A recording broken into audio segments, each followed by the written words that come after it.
Hi everybody. It's a new week for our research folder, so I thought I'd do a little introduction for you. This week we only have Wednesday and Friday due dates because I want to give you the weekend to be able to find the rest of your sources for the paper. Now, in this week, there is a note here about variety of sources. You may be familiar with some instructors before saying things like, I want 2 print sources and 2 databases and this and that. Well, I don't have specific requirements on the types of sources that you will bring into your paper because I think that depends on your topic and your thesis statement. The idea that we can dictate sources, I think, is problematic. I think that you have to look for the very best sources that you can find for your paper, which may mean that you do an interview to bring in some expert testimony, and you might find a pamphlet that you want to use. You might have a book on your bookshelf at home, and then the rest of them all are websites. Or you might find 3 different database articles that you want to use, a website, and do a phone interview or something. So again, the best practice suggests that you will do a plethora of research, that you will find the best sources for your paper that you are going to relay to your reader. So you should strive to have a variety of sources. Don't forget that if you go to our website and go to academics and scroll down to library services, and click on the e-portal, then there is a list here of a variety of different databases that you can access and find great information, including films on demand. So don't forget that you can watch documentaries and bring in information from those. Those are great sources. So the key here is you want to find a variety of sources that you include in your paper.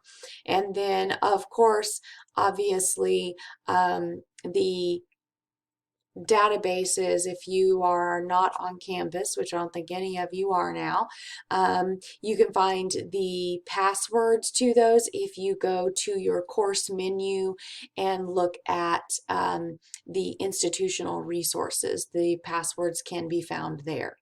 Okay, so the other thing that you want to consider is that when you do use internet sources, anybody can put anything on the internet and they can fact check and put information on, or they can just put whatever they want on a whim, okay?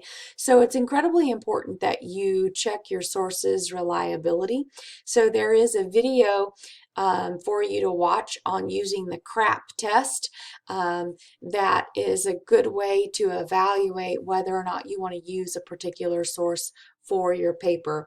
I usually tell students that if you are searching for the publisher information to plug into your works cited page and you are missing more than one piece of information, then that's a questionable source. And what I mean by that is, for example, if you don't have an author and you don't have a date, then that should be something that raises some red flags to you that make you, maybe a little bit more leery about using that source. Okay. Don't forget also that if you go to course tools and student resources, there is a folder there on learning guides, and inside of that folder there's a research guides folder, and there is an attachment on evaluating websites that may be helpful to you. For example, you might find a website that you really like, has good information in it, but doesn't have an author. But you know that the site does have maybe an editing team, or you just don't know whether or not you should use it because of the URL. So the web sheet checklist that you use for evaluating can be found in course tools, and if you can use that, for example, to figure out what you can about the domain name. who put that site online, and what's the purpose of it. So check that out if you want more information on that. Also, there are notes attached for you on argumentation, and then fallacies are included in there. Remember that this is an argumentative research paper, so you are going to be trying to argue for your position, which means that the same development forms for paragraphs that we have used already, that chunk form, the rule of threes, that still applies here. So you set up your paper by having a claim in your topic sentence, and then you support that idea with your evidence, whether that be a logical appeal or an emotional appeal or an ethical appeal. And you provide your commentary inside of those paragraphs as well. And then conclude your paragraph by reasserting your thesis or showing how that claim relates back to your overall thesis, and then move into another main idea. So that still works here.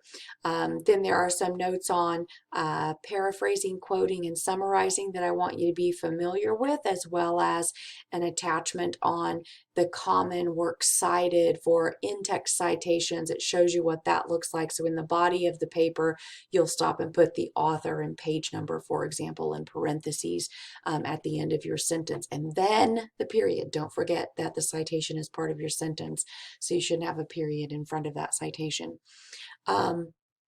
Then after you have looked at all of those, then there is an argument and fallacies and notes quiz that you'll take by Wednesday at 9:30. And then the note-taking practice assignment is one that you will do either through a Word document and create a table or columns on your paper so that you have that double entry notebook, like what is in the McMahon book in your chapter 5, so that you can take your notes on one side and put your commentary on the other side. You can do that also by handwriting. Sometimes often I use a legal pad to take my notes when I'm researching, and I just divide my paper in half. So you guys can handwrite that if you want, and then just take a picture of that and add that to this assignment link instead of a Word document if you would like. But you don't have to use the double entry notebook style. You can use note cards if you've used the note card method before and you have found that helpful. It's in the book and explained well on page 73. The reason that note cards come in handy for research is because you can divide all of your notes up on different cards so that you can easily shuffle those notes and create an organizational pattern for the paper. You can very easily see what works together, like what would be in one paragraph, that's in one stack of note cards, what would be in a different paragraph, what supports a different main idea, those would be in another stack of cards, so those would go in another paragraph. So it's a nice way to organize your paper. It's pretty easy to shuffle through those and put your paper in order with using note cards. So either one of those methods would be okay for this assignment. I encourage you to maintain the practice. Whatever you choose, stick with it. If you do note cards, do all note cards. If you do a double entry notebook, just keep all of your notes on a double entry notebook so that you can compile your paper for next week. If you do note cards, again, you can take a picture and attach that file instead of a Word document. What I'm looking for there, though, is that you put into practice the notes that I'm having you look at this week. So I want you to choose your essay of focus for your research paper out of the Little Norton Reader. Remember that this is going to be the crux of your paper. This kickstarts your paper because it creates a social framework that you are going to write your research question with and your tentative thesis with. So use that essay, and 1, write a summary. 2, do a paraphrase. 3, and choose something to quote. Remember, you choose those carefully. Don't just quote any old line from the essay, but something that's special. And then you will either on all of those or at least just on one, write your commentary for that. So if it's on a note card, that'll be on the back side that you will write your commentary. Of course, on your double entry notebook, it's right there in front of you, and you could do it for all three very easily. The fifth thing that I want to see on this assignment, now if you're doing a double entry notebook, it could just be the full citation across the top. If you're doing a note card method, remember you would do a bibliography card that would have your full citation on it. And that's the way that it would appear on the works cited list or the works cited page. You can also remember use noodletools.com and use the NoodleBib Express in order to format that entry if you would like. Just remember that you are going to be citing a work within another work.